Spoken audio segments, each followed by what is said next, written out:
तर महाविकास आघाडीच्या काळामध्ये गाडीभर पुराव्यांची जोरदार चर्चा रंगली होती. तशीच चर्चा आता बॅगभर पुराव्यांची रंगली आहे. हे पुरावे सादर केलेत राष्ट्रवादी शरद पवार गटाचे आमदार रोहित पवारांनी. सिडकोचे तत्कालीन अध्यक्ष संजय शिरसाट यांच्या विरोधात पुन्हा एकदा राष्ट्रवादी आक्रमक झाली आहे. 12,000 पानांचे पुरावे बॅग भरून आणल्याचा दावा रोहित पवारांनी केला.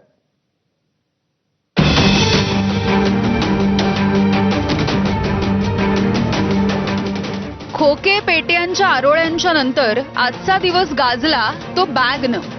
रोहित पवारांनी बॅग भरून भ्रष्टाचाराचे पुरावे आणले. 12,000 टोटल पानं आहेत, जे पुरावे आहेत, जे आज तुमच्या सर्वांच्या समोर आम्ही ठेवत आहोत. याचे एक पेनड्राईव्ह सुद्धा आहे. तर संजय शिरसाटांना आज पुन्हा एकदा खोलीतल्या पैशांच्या बॅगेची आठवण झाली.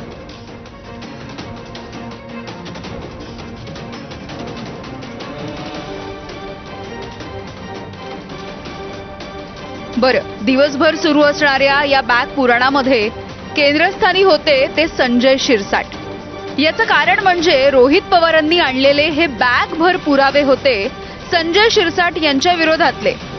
शिरसाट हे सिडकोचे अध्यक्ष असताना त्यांनी तब्बल 5,000 कोटींचा घोटाळा केला असा गंभीर आरोप शरद पवारांच्या राष्ट्रवादीचे आमदार रोहित पवारांनी केलाय.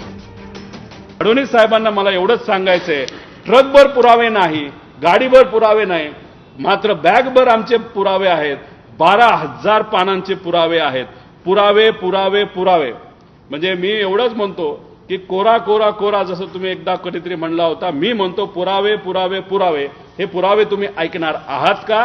आणि हे जी आमच्याकडे असणारी पेन ड्राईव्ह आहे ही तुमच्यापर्यंत आम्ही देतो. आता तुम्ही या बाबतीत काय करता, म्हणजे देवेंद्र फडणवीस साहेब हुशार नेते आहेत, या बाबतीत काय करतात हे आम्हाला सगळ्यांना बघायचंय.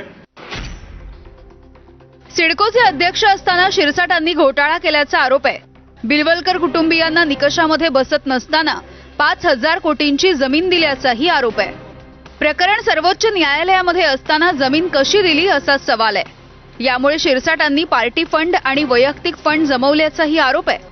आरोप सिद्ध करण्यासाठी 12,000 पानांचे पुरावे बॅग भरून दिले. शिरसाट यांना तात्काळ पदावरून हटवण्याची मागणी सुद्धा करण्यात आली आहे. आता आपण शिरसाटांची वेगवान प्रक्रिया तिथं बघूया. म्हणजे बुलेट ट्रेनला सुद्धा मागे सोडतील अशी आजची त्या ठिकाणी परिस्थिती आहे. 48 तासात 30 ते 32 टेबलवरून बुलेट ट्रेनच्या वेगाने फायली फिरल्या. निर्णय वेगवान, महाराष्ट्र गतिमान असं यांची ब्रीद वाक्य होतं.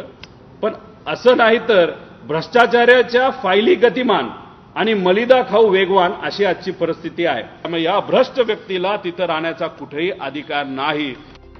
एकीकडे रोहित पवारांनी पुराव्यांची बॅग आणलेली असताना आता संजय शिरसाट यांना मात्र आपल्या घरामध्ये असलेली तीच पैशांची बॅग आठवली.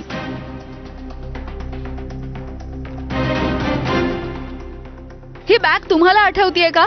अधिवेशनाच्या काळात शिरसाटांच्या याच बॅगेचा व्हिडिओ समोर आला होता आणि त्यावरती त्या बॅगेमध्ये पैसे नसून कपडे आहेत असं स्पष्टीकरण सुद्धा त्यांनी दिलं होतं. मात्र आज छत्रपती संभाजीनगरच्या कार्यक्रमामध्ये बोलताना त्यांना अचानक आपली उघडी पडलेली तीच बॅग आठवली.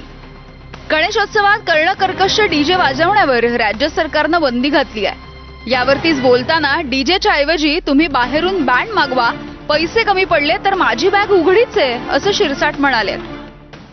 मी बीजे सर्व मंडळाच्या अध्यक्षांना विनंती करतो, नका करू, काय करायचं आपल्याला? 40 गावचं बँड मागवा ना, वैजापूरचं मग उधरचं मागवा, पैसे कमी पडले ते सर्व लोक आहेत.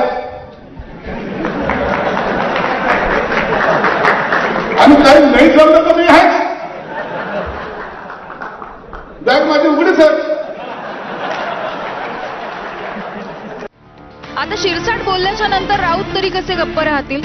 शिरसाट यांच्या बॅगेमध्ये लुटलेले पैसे असल्याचा टोला राऊतांनी हाणला. जे काही गणपती मंडळ आहेत त्यांनी आता डीजेऐवजी पारंपरिक वाद्य वाजवावी आणि यासाठी कोण पैसे देत नसतील तर माझी बॅग उघडीच आहे, मी अशा व्हिडिओना घाबरत नाही. ठीक आहे, ठीक आहे.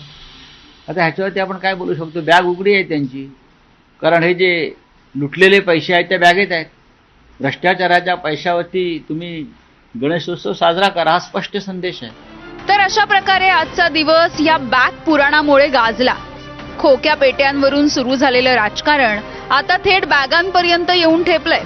बॅगांची साईज जितकी वाढत चाललीये तितकीच भ्रष्टाचाराची वाढू नये इतकंच. यामिनी दळवी, एबीपी माझा, मुंबई.